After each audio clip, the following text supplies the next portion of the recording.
Ananya's Nana Nani Homes, a paradise for senior citizens. Holidays nale adu namma GT Holidays da, South India's #1 travel brand. ஆச்சி கொழுக்கட்டை மாவு வந்தாச்சு. ஆச்சி கொழுக்கட்டை மாவிற்கு கொழுக்கட்டை அச்சை கேட்டு வாங்குங்கள்.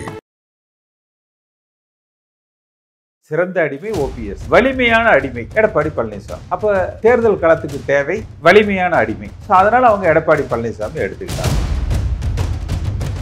அதிமுகங்கிறது எப்படி இருக்குதுன்னா, இன்றைய தேதிக்கு சம்பாத்தியம் மட்டுமே குறிக்கோள். பாஜகவோடவும் ஒரு காம்ப்ரமைஸ், 25% வாக்கு வங்கியா வச்சுக்க, நீ ஸ்டாலின் கிட்ட ஒரு மறைமுக ஒப்பந்தம், இந்த கோட்டை தாண்டி நீயும் வரக்கூடாது, நானும் வர மாட்டேன்.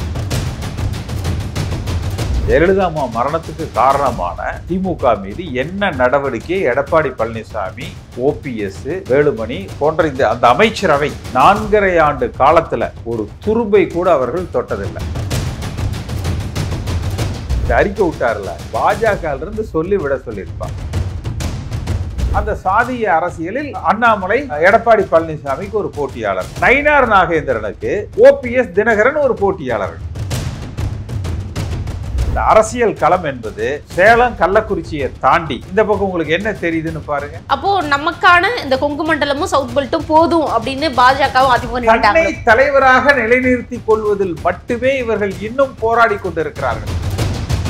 இப்போ எடப்பாடி பழனிசாமிக்கு அதிமுகக்குள்ளேயே ஒரு சில கைகளை பாஜக வச்சிருக்காங்க. அவங்க கட்டுப்பாட்டுக்குள்ளதான் எடப்பாடி பழனிசாமியே இருக்கிறதா சொல்றாங்க. அது உண்மையா? ஆமா.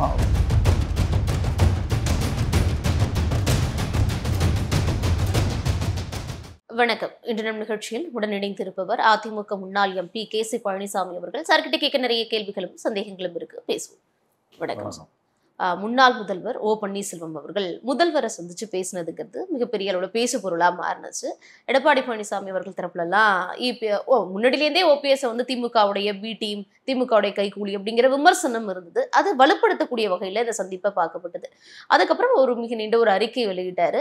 அதெல்லாம் கிடையாது, 26 அம்மாவுடைய ஆட்சி தான் அமைக்கணும், மத்திய அரசுடைய தமிழகத்துக்கு கொடுக்காத நிதியிலிருந்து எல்லாத்தையும் நம்ம பிரச்சாரத்தை முன்னெடுக்கணும் அப்படிங்கிற ஒரு விளக்க உரை மாதிரியான ஒரு இது இருந்தது. இன்னொரு பக்கம் நயினார் நாகேந்திரனோட ஒரு மோதல் போக்கு அப்படிங்கிறத பார்க்க முடியுது.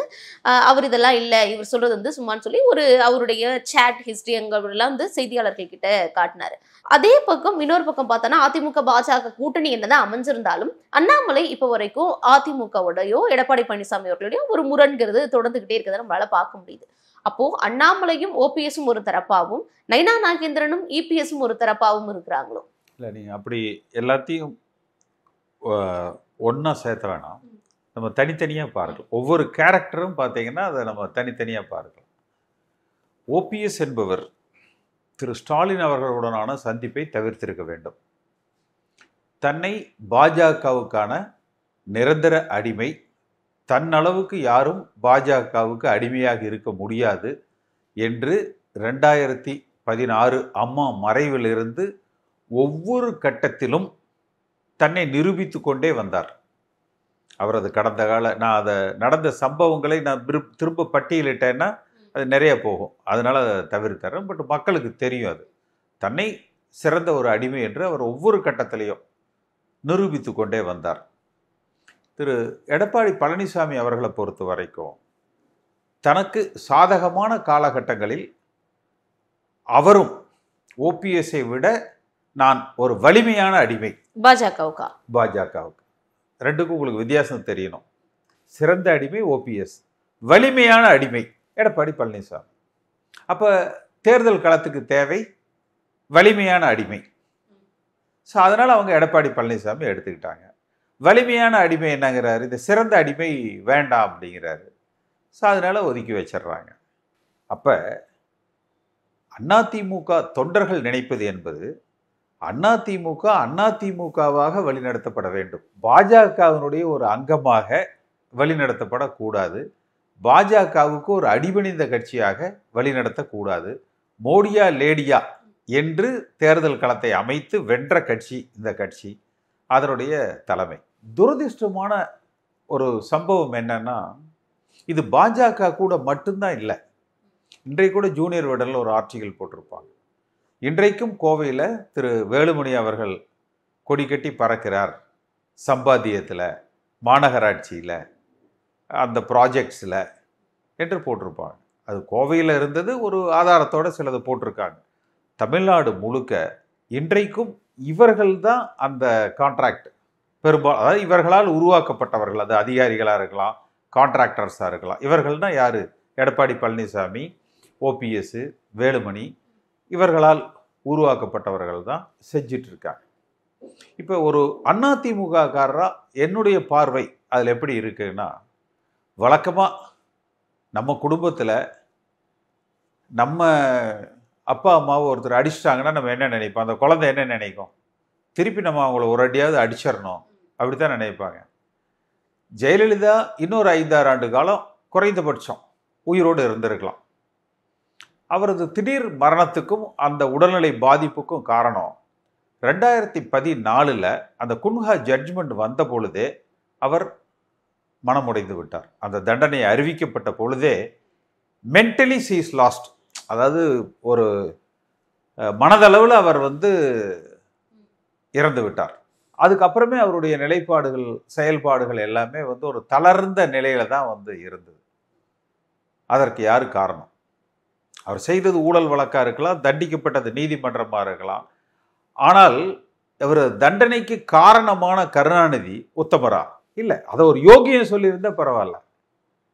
அப்ப ஒரு உண்மையான அதிமுக காரனுக்கு என்ன உணர்வு வரணும்? அம்மா மரணம் அடைஞ்சோன்னே, அந்த அம்மா இன்னொரு 5-6 வருஷம் இருந்து நம்மளை வழி நடத்தி இருப்பாங்க, இந்த கட்சி நல்லா வந்திருக்கும், இதுக்கு காரணமானவங்களை நம்ம விடக்கூடாதுன்னு சொல்லி ஓபிஎஸ் துணை முதல்வராகவும் எடப்பாடி முதலமைச்சராகவும் அன்றைக்கு காவல்துறையை தன் கட்டுப்பாட்டில் வச்சிருந்த வேலுமணி, இவங்கெல்லாம் ஏதாவது ஒரு குண்டூசி முனை அளவுக்கு திமுக காரங்க மேலே நடவடிக்கை எடுத்திருப்பாங்களா? யோசிச்சு பாருங்க. ஒரு எல் முனை அளவு கூட எந்த நடவடிக்கையும் அவர்கள் எடுக்கலை. சரி, அன்னைக்கு எடுக்கலை, இன்னைக்கு எடப்பாடி பழனிசாமி பிரச்சாரம் பண்ணுறாரு இல்லையா? அந்த பிரச்சாரத்தில் நாங்கள் லேப்டாப் கொடுத்தோம், நிறுத்திட்டாங்க, நாங்கள் திருப்பி அந்த லேப்டாப்பை கொடுப்போம், right, all that is fine. இந்த அரசாங்கத்தில் இன்றைக்கு ஊழல் இல்லையா? இந்த ஊழலுக்கு காரணமான அமைச்சர்களை நான் தண்டிப்பேன், அதிகாரிகளை தண்டிப்பேன். ஜெயலலிதா இருந்தால் பேசியிருப்பாங்களா? பேசியிருக்க மாட்டாங்களா? கட்டாயம் பேசியிருப்பாங்க. ஏன் பேச மாட்டாருன்னு நினைக்கிறீங்க? அதுக்கு தான் வர்றேன், இதுக்கு தான் நான் வர்றேன். அப்போ இவங்களுக்குள்ள ஒரு நல்ல புரிதல், இவங்களுக்குள்ள அப்போ அதிமுகங்கிறது எப்படி இருக்குதுன்னா, இன்றைய தேதிக்கு சம்பாத்தியம் மட்டுமே குறிக்கோள். தன் நலன், தன் குடும்ப நலன், தான் பொருளாதாரத்தை, பணபலத்தை மேலும் மேலும் சம்பாதிப்பதற்கு எந்த அளவுக்கு இந்த கட்சியை பயன்படுத்த வேண்டுமோ அதை பயன்படுத்தி கொள்றாங்க.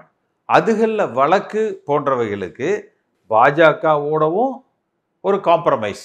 நீ கட்சி தான் உனக்கு அடிமையாக வேணுமா, வச்சுக்கோ, 25% வாக்கு வங்கியா வச்சுக்க. நீ ஸ்டாலின் கிட்ட ஒரு மறைமுக ஒப்பந்தம், இந்த கோட்டை தாண்டி நீயும் வரக்கூடாது, நானும் வரமாட்டேன் என்று இவர்களுக்குள்ள ஒப்பந்தம். நீ தமிழ்நாட்டு மக்களும் அதிமுக தொண்டர்களும் நல்லா சிந்திச்சு பார்க்கலாம். நான் சொல்லக்கூடிய சம்பவத்தை, ஜெயலலிதா அம்மா மரணத்துக்கு காரணமான திமுக மீது என்ன நடவடிக்கை எடப்பாடி பழனிசாமி, ஓபிஎஸ், வேலுமணி போன்ற அந்த அமைச்சரவை 4.5 ஆண்டு காலத்தில் ஒரு துரும்பை கூட அவர்கள் தொட்டதில்லை. ஆனால் குறைந்தபட்ச ஸ்டாலின் சென்ற தேர்தலில் இவர்கள் மீது நடவடிக்கை எடுப்பேன், ஊழல் வழக்கில் தண்டிப்பேன் 90 நாளில்னு வாய்ஸ் அவடாலாவது விட்டார். கவர்னர்கிட்ட கொண்டு போய் ஆதாரத்தோட புகார் கொடுத்தார். இன்றைய வரைக்கும் அவர் ஏதாவது செஞ்சாரா? சரி, கைமாறாக திரு எடப்பாடி பழனிசாமி இப்ப பிரச்சாரத்தில் அதை பத்தி ஏதாவது பேசுறாரா? இல்லை. அப்ப இதுதான் அதிமுகவினுடைய மிக மிக மிக துரதிர்ஷ்டமான ஒரு நிலை. இல்ல, ஓபிஎஸ் போய் முதல்வரை சந்திச்சத ஓபிஎஸ் திமுகவோட பி டீம் கைகூலின்னு சொல்றாங்க. நீங்க இபிஎஸ்ஏ அப்படிதான் இருக்காரு, ஒட்டுமொத்த அதிமுகவும் அப்படிதான் இருக்குன்னு சொல்றீங்க. நடந்த சம்பவங்களை நான் சொல்றேன். இப்ப நான் சொல்றதுல ஏதாவது உண்மைக்கு மாறானது இருந்ததுன்னா நீங்க சொல்லுங்க. நடந்த சம்பவங்களை, இல்ல சார் நீங்க சொல்றது தவறு, பாருங்க இந்த இடத்துல திமுகவை அடிச்சு காலி பண்ணி தூக்கி 10 பேர் உள்ள போட்டாரு எடப்பாடி, காட்டுங்க பார்க்கலாம். கடந்த காலத்துல அப்படி இருந்திருக்கலாம். ஆனா இப்போ ஒவ்வொரு விஷயத்திலயும் சட்டம் ஒழுங்கு பிரச்சனையா இருக்கட்டும், இல்லைன்னா அடிக்கடி என்ன பிரச்சனைகள் என்ன ரீதியா வந்தாலும் உடனடியா குரல் கொடுக்குறாங்கல்ல எதிர்கட்சி தலைவரா. அறிக்கை விட்டுறது. நீங்க என்ன பொறுத்த வரைக்கும் நீங்கள்லாம் ஊடகத்துறைக்கு எந்த காலகட்டத்தில் வந்தீங்கன்னு தெரியல. என்னுடைய பார்வை எம்ஜிஆர் காலத்திலிருந்து எம்ஜிஆர் மன்றம், அதிமுக, அப்புறம் ஜெயலலிதா அம்மா காலத்தில் அதிமுக, அதனுடைய வளர்ச்சி, தளர்ச்சி, உயர்வு, தாழ்வு, ஒரு அடுத்த இவர்கள் 2 மாபெரும் தலைவர்களுக்கு பின்னால் இன்றைக்கு வழிநடத்தப்படுகிற அதிமுக என்று பார்க்கிற பொழுது ஒரு அதிமுக காரனாக என் மனதில் தோன்றிய எண்ணங்களை நான் பகிர்ந்து கொண்டேன். இதில் யாரையும் நான் குறை சொல்றதுக்கோ இல்லை இவங்க சிறந்தவர்கள் என்பதற்கோ இல்லை. அப்ப ஓபிஎஸ் என்று பார்த்ததும் இது வெளிப்படையாக பத்திரிகைகள்ல தெரிஞ்சிருக்கு. அவ்வளவுதான், அவர்களது சுயநலம். அதனால இந்த அதிமுகவினுடைய எதிர்காலம் என்பது இவர்களை நம்பி இல்லை. இவர்களை நம்பினால் கொஞ்சம் பாஜகவுக்கும் கொஞ்சம் திமுகவுக்கும் தன்னுடைய அடையாளத்தை அதிமுக இழந்து கொண்டிருக்கிறது. இன்னொரு பக்கம் என்னதான் இபிஎஸ் பாஜகவோட கூட்டணி அமைச்சிருந்தாலும் திமுக ஆட்சியிலேருந்து அகற்றிட்டு நம்ம தான் போய் அம்மாவுடைய ஆட்சி அமைக்கணும் அப்படின்லாம் எம்ஜிஆர் ஆட்சி அமைக்கணும்னு சொன்னாலுமே இப்போ வரைக்கும் ஒரு சந்தேக பார்வை இபிஎஸ் மேல பாஜகவுக்கு இருக்கு. அதனாலதான் கூட்டணி ஆட்சிங்கிற குரலை கொடுக்குறாங்க. அது இல்லாம கூட்டணி ஆட்சிங்கிறது இப்ப கொஞ்சம் அமைதி ஆயிருந்தாலுமே முதல்வர் வேட்பாளர்ங்கிறவர் அதிமுகவிலிருந்து ஒருவர்னு சொல்றாங்களே தவிர அது எடப்பாடி பழனிசாமி தான் அமித்ஷா இப்ப வரைக்கும் சொல்லலைன்னா எப்ப வேணாலும் எடப்பாடி பழனிசாமி பேக் அடிச்சிருவாருங்கிறதுனால சுதாரிக்கிற விதமா தான் பாஜக இப்போ வரைக்கும் ஒரு முன்னெச்சரிக்கையான விஷயங்களை பண்ணிக்கிட்டே இருக்காங்கன்னு சொல்றாங்க. நீங்க எப்படி பாக்குறீங்களா? அது அதிமுகவுக்குள்ள நல்ல பழகின கும்கி யானை, அந்த யானையை பயன்படுத்தி எடப்பாடி பழனிசாமி என்று போக்கு காட்டுற யானையை கட்டுப்படுத்தி கொண்டு போறாங்க.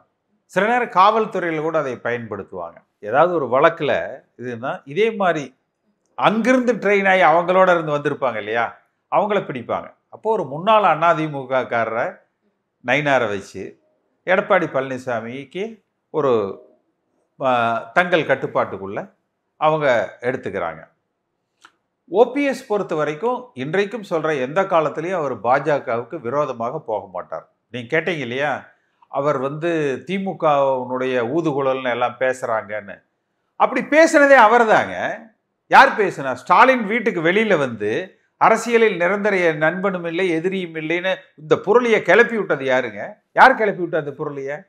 ஊடகத்தில் யாராவது பேசுனாங்களா? இவர் ஏன் நிரந்தர நண்பனும் இல்லை நிரந்தர எதிரியும் இல்லைன்னு சொல்றாரு, அதை விமர்சிச்சாங்க. அப்ப இவர் திமுக பக்கம் போறாரான்னு வந்தாங்க. இப்ப ஏதோ புதுசா நான் திமுக பக்கம் போறேன்னு எல்லாரும் சொல்றாங்க. யாரும் சொல்ல, இவர் தான் சொன்னாங்க. ஆனா நீங்க இப்ப பாஜகவுக்கு இப்போ வரைக்கும் அதான் சொல்லிட்டேன். இவங்க 2 பேருமே இந்த மொத்த அமைச்சரவைய அம்மா மறைவுக்கு பிறகு இது அதிமுகவா இல்ல, அடிமை திமுகவாக இருக்கிறது. அந்த அடிமைகள் ஒருபுறம் திமுகவிடத்திலிருந்து தங்களை காப்பாற்றி கொண்டு மறுபுறம் பாஜகவிடத்துல அவர்களிடத்திலிருந்து தன்னை காப்பாற்றி கொண்டு தங்களை வாழ்வித்துக் கொள்கிறார்கள். அதிமுக என்கிற கட்சி தன் அடையாளத்தை இழந்து வருகிறது. புரட்சி தலைவர் எம்ஜிஆர் காலத்திலையும் ஜெயலலிதா அம்மா காலத்திலையும் தங்களுக்கான பாதிப்புகள் ஏற்பட்ட பொழுதும் அதை தாங்கி நின்று அதை ஏற்றுக்கொண்டு அதை ஒரு தியாகமாக எடுத்துக்கொண்டு ஒரு தியாக வாழ்க்கையை வாழ்ந்து இந்த இயக்கத்தை உயர்த்தினார்கள், வளர்த்தினார்கள். இவர்கள் இயக்கத்தை காவு கொடுத்து தங்களை வாழ்த்தி கொள்கிறார்கள், உயர்த்தி கொள்கிறார்கள், வளமாக்கி கொள்கிறார்கள். நீங்க சொல்ற மாதிரி பார்த்தோம்னா ஆரம்பத்துல இருந்து 2 அம்மா மறைவுக்கு பிறகாவே ஓபிஎஸ் தொடர்ந்து இருந்தார். எடப்பாடி பழனிசாமி அப்பப்போ போறதும் வரதுமா பாஜகவோட கூட்டணி இருந்தது. இப்ப வரைக்கும் இருந்தவர் இப்போ இல்ல நான் இனிமே பாஜகவோட இல்லன்னு ஒரு தெளிவான ஸ்டாண்ட் எடுக்கிறாரு அப்படின்னா ஓபிஎஸ் இனி பாஜகவுக்கு கிடையாது, நான் இனிமே துணை நிற்க மாட்டேன், அவங்களுக்கு செய்யக்கூடிய பிரச்சனைகளை பரப்புரை பண்ணுவாங்க. ஓபிஎஸ் சிரிச்சிருவாருமா? ரொம்ப சீரியஸா தம் கட்டி சொல்றீங்க. ஓபிஎஸ் மேல உங்களுக்கு இவ்வளவு நம்பிக்கை? நீ சொல்றீங்க அறிக்கை விட்டார்ல, இந்த அறிக்கை விட்டார்ல, பாஜக இருந்து சொல்லி விட சொல்லியிருப்பாங்க. தினகரன் சொன்னார்ல, பாஜக தலைவர்கள் ஓபிஎஸ் இடத்துல பேசணும், திருப்பி ஓபிஎஸ் சமாதானப்படுத்தணும். இதுக்கு இடையில ஓபிஎஸ் குருவான ஒரு குருநாதர் இருக்காரு, அவர் மூலமா டெல்லிக்கு சொல்லி இது பேச அப்படி சொன்ன பாஜக 2 தரப்பு இருக்கு. ஒன்னு ஓபிஎஸ் தரப்பு, ஒன்னு இபிஎஸ் தரப்பு. பாஜக என்னன்னா ஓபிஎஸ் ஆதரிக்கிறவங்க இபிஎஸ் அது அவங்க ஸ்ட்ராட்டஜி. அது இந்தப்பா இந்த விங் நீ இதை பார்த்துக்க, இந்த விங் நீ இதை பார்த்துக்க, அந்த மாதிரி இருக்கும். அப்ப அவங்க சொல்லித்தான் சும்மா அப்படி ஸ்டாலினை பார்க்க போற மாதிரி போங்க அப்படிங்கிறது ஒண்ணு. இன்னொன்னு ஐயையோ நீங்க போயிடாதீங்க இங்கேயே இருங்க அப்படிங்கிறது ஒண்ணு.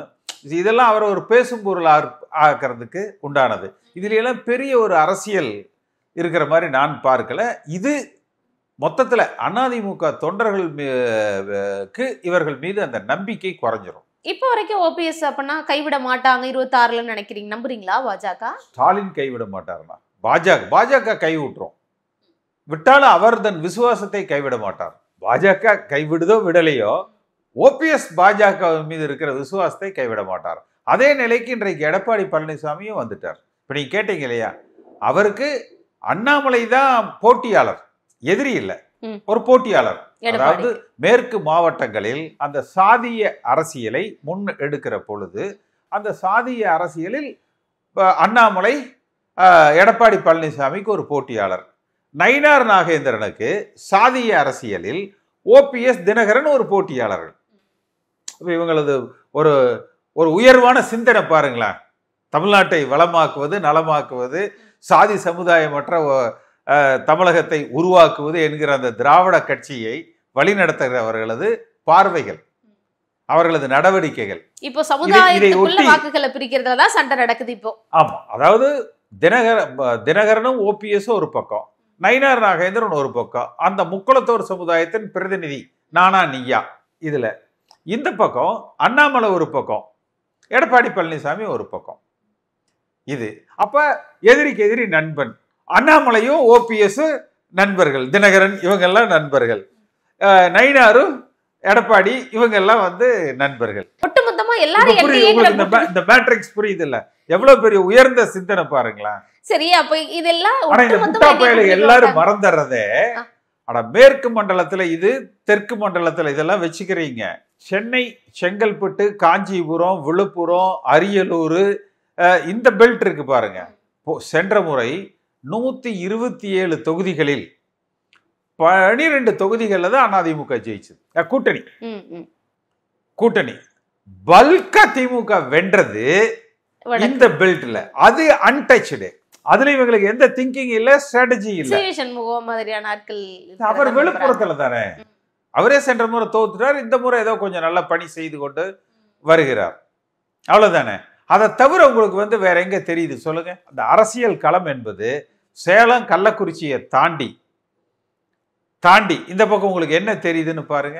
அப்போ நமக்கான இந்த கொங்கு மண்டலமும் சவுத் பெல்ட்டும் போதும் அப்படின்னு பாஜகவும் அதிமுக தன்னை தலைவராக நிலைநிறுத்தி கொள்வதில் மட்டுமே இவர்கள் இன்னும் போராடி கொண்டிருக்கிறார்கள். ஜெயலலிதா அம்மா இறந்து 10 ஆண்டு காலம் ஆக போகுது. அடுத்த வருஷம் 10வது ஆண்டு 2026. அந்த 10வது ஆண்டு காலத்துல குறைந்தபட்சம் அதிமுக ஆளுகிற கட்சி ஆகுமா என்கிற ஏக்கம் அதிமுக தொண்டர்களுக்கு இருக்கு. அந்த 10 ஆண்டுகளாயும் இன்னும் தன்னுடைய தலைமை பதவியை நிலைநிறுத்தி கொள்ள வேண்டும் என்பதில் மட்டுமே போட்டியிட்டு கொண்டிருக்கிறார் எடப்பாடி பழனிசாமி. இப்போ டிடிவி தினகரன் சொல்றாரு, நீங்க சொல்ற மாதிரி ஓபிஎஸ் இப்படி அவர் அந்த நிலைக்கு தள்ளப்பட்டுட்டாரு, உடனடியா டெல்லி பாஜக மேலிடம் பேசி ஒரு முடிவு எடுக்கணும் அப்படின்னு சொல்றாரு. நீங்க எப்படி முதலமைச்சர் வேட்பாளரா இப்ப ஏத்துப்பீங்களான்னு கேட்டதுக்கு, அதாவது டெல்லி தான் யார் முதல்வருங்கிறதே முடிவெடுப்பாங்க அமித்ஷா அப்படிங்கறது சொல்றாரு. அவர் இப்ப என்ன ஸ்டாண்ட்ல இருக்காரு? என்டிஏ கூட்டணியில இருக்குன்னு சொல்றாரு, ஆனா இவரது முதல்வர் வேட்பாளருங்கிறது அவங்க தான் முடிவு எடுக்கணும்னு சொல்றாரு. இருக்கிற சொத்துக்கு பங்க வராம ஆள்ற வரைக்கும் பாஜகவை அனுசரிச்சு போகணும், இவ்வளவுதான். யாரு அந்த ஆர்கே நகர் பை எலெக்ஷன் அப்போ ஒரு மானஸ்த முழங்கினார் தெரியுமா? என் உயிருள்ளவரை பாஜகவோடு ஒட்டுமில்லை உறவும் இல்லைன்னு அந்த மானஸ்தன். எடப்பாடி பழனிசாமி என்ன இருந்தாலும் அண்ணாமலை கூட்டணிக்குள்ள இருந்துகிட்டே அவர் வெளில விட மாட்டார், அதுக்கான வேலைகளை பாக்குறாரு அப்படின்னு சொல்றாங்க. அந்த அளவுக்கு பவர் கொடுத்து மேட்ரிக்ஸே நான் எக்ஸ்பிளைன் பண்ணிட்டேன்ல, அப்புறம் இதுல என்ன, இதுக்கு மேல என்ன? உள்ளடி வேலைகள் பாத்துக்கிட்டே தான் இருப்பாரு. கட்டாயம் அரசியல் அப்புறம் அதெல்லாம் கூட்டணி இருக்காங்கல்ல சார், ஒரு பொது எதிரியை வெல்லணுங்கிறப்போ கூட்டணியில இருக்கப்போ கொஞ்சம் அனுசரிச்சு போடுவாங்க. பொம்மலாட்ட மாதிரி பாஜக மேல இருந்துகிட்டு அந்தந்த நேரத்துல யார ஆட்டி வைக்கணுமோ. இப்ப இரவு காவலுக்கு பாத்தீங்கன்னா வீட்டுல கொஞ்சம் செக்யூரிட்டி இது பண்ணிக்குவாங்க பாதுகாப்புக்கு. அந்த மாதிரி பாதுகாப்புக்கு அண்ணாமலைய வச்சுக்கிறாங்க. எடப்பாடி பழனிசாமி முரண்டு பிடிச்சா 2 தட்டு தட்டி வழிக்கு கொண்டு வர்றது. எடப்பாடி பழனிசாமியை அதிமுகல வேறு சில தலைவர்களுடைய கட்டுப்பாட்டுல இருக்கதா சொல்றாங்களே. அணைப்பதுக்கு நயினார் அரவணைத்துக் கொண்டு இருக்கிற பொழுதே அழிக்கிற வேலைகளுக்கு அண்ணாமலை. இதைத்தான் அவங்க 2 பேருமே சொன்னாங்கல்ல. ஒருத்தர் ஏதோ ஏன்னா மெல்லிசையில ஒரு வார்த்தைகள் சிலதெல்லாம் அண்ணாமலை தான் சொன்னாருன்னு நினைக்கிறேன். இப்போ எடப்பாடி பழனிசாமிக்கு அதிமுகக்குள்ளேயே ஒரு சில கைகளை பாஜக வச்சிருக்காங்க. அவங்க கட்டுப்பாட்டுக்குள்ளதான் எடப்பாடி பழனிசாமியே இருக்கிறதா சொல்றாங்க. அது உண்மையா? ஆமா, இப்போ வேலுமணி RSS கட்டுப்பாட்டில் இருக்காரு, RSSோடு பயணிக்கிறார் வேலுமணி. அப்போ எந்த நேரத்துலையும் எடப்பாடி பழனிசாமிக்கு வேலுமணியை செக் வச்சிருக்கிறாங்க. அப்போ அதனால தான் நான் சொல்றேன், இந்த கட்சி என்பது இன்றைக்கு அதிமுகவாக இல்லை. இந்த வாக்கு வங்கியை கபலீகரம் செய்வதற்கு பாரதிய ஜனதா கட்சி அனைத்து முயற்சிகளையும் வெற்றிகரமாக செய்து கொண்டிருக்கிறது. அதனால தான் அதிமுக தொண்டர்கள் இந்த துரோகிகளிடத்திலிருந்து, அது எடப்பாடியாக இருக்கலாம், OPSஆ இருக்கலாம், வேலுமணியாக இருக்கலாம், தினகரனாக இருக்கலாம், சசிகலாவாக இருக்கலாம், இந்த பச்சோந்திகள் அத்தனை பேருமே அதிமுகவுக்கு விசுவாசம் இல்லாத பாஜகவின் கைக்கூலிகளாக இன்றைக்கு இருந்து கொண்டு இருக்கிறார்கள். இவர்களிடத்தில் இருந்து எம்ஜிஆர் வழியில், ஜெயலலிதா அம்மா வழியில் ஒரு திராவிட கட்சியாக திமுகவையும் எதிர்த்து பாஜகவையும் எதிர்த்து தமிழக அரசியல் களத்தை கட்டமைத்து பயணிக்கணும். அதற்கு நிச்சயமாக ஜெயலலிதா அம்மாவின் ஆன்மாவும் புரட்சி தலைவரின் ஆன்மாவும் தான் வழிகாட்டணும், வழி நடத்தணும், இந்த இயக்கத்தை காப்பாற்றணும். ஏன்னா இவர்களிடத்துல குவிந்து கிடக்கிற அந்த பொருளாதார பலம் அவ்வளோ. நீங்க சொல்றீங்க துரோகிகளிடத்திலிருந்து அதிமுகவை மீட்டு திமுக பாஜகங்கிற இரண்டு எதிரிகளையும் சமதட்டுல வச்சு நம்ம எதிர்கொண்டு அதிமுக கொண்டு வரணும்னு. ஆனா நாம் தமிழர் தலைமை ஒருங்கிணைப்பாளர் சீமான் சொல்றாரு, 2 பேரும் ஒன்னு பேய் ஒன்னு பிசாசு, பிசாசுகிட்டே இருந்து போனா பேய்கிட்ட வந்துடுது, பேய் விட்டா பிசாசு பிடிச்சிக்குது. இப்படிதான் தமிழ்நாட்டோட நிலை இருக்குன்னு திமுகவையும் அதிமுகவையும் அவர் விமர்சிக்கிறாரு. அவர் விடுங்க, ஏதோ அவர் விலங்குகள் நலவாரியம் நடத்திட்டு இருக்காரு, ஆடு மாடுகளுக்கு உண்டான உரிமைகளுக்கு போராடுறாரு, மரங்களுக்கான உரிமைகளுக்கு போராடுறாரு.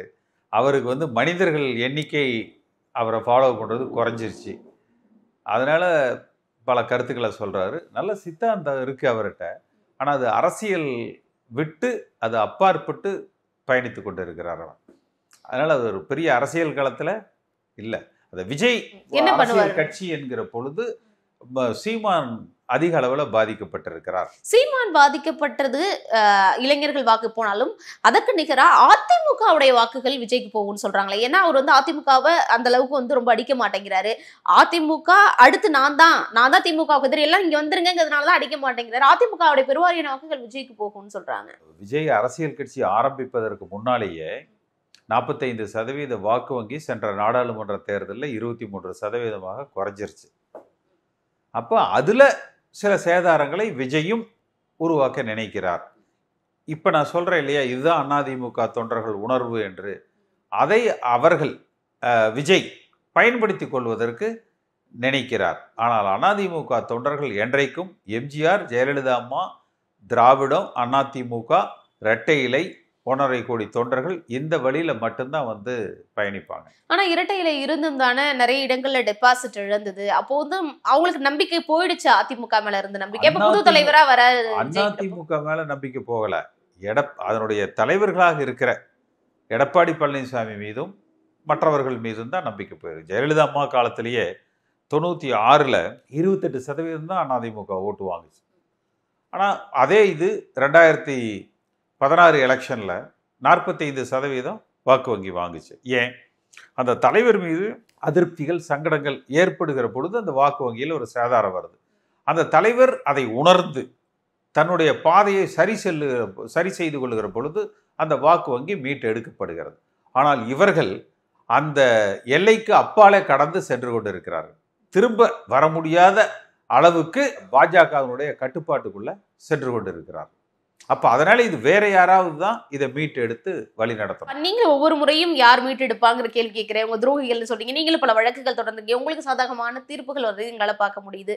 அப்போ யார் தான் அதிமுக மீட்டு எடுக்கிறது? நீங்க சொல்றதெல்லாம் எப்பதான் நடக்கிறது? வரும். இப்போ வருகிற இந்த சட்டமன்ற தேர்தல் நிச்சயமாக அதுக்கு ஒரு தீர்வு கொடுக்கும் என்று நான் எதிர்பார்க்கிறேன். நிச்சயமா உங்களுடைய எதிர்பார்ப்பு பூர்த்தி அடைதாங்கிறத பார்ப்போம். இதோட என்னுடைய கேள்விகளுக்கு மிக நேர்த்தியான தெளிவான பதில்கள் கொடுத்ததுக்கு நன்றி.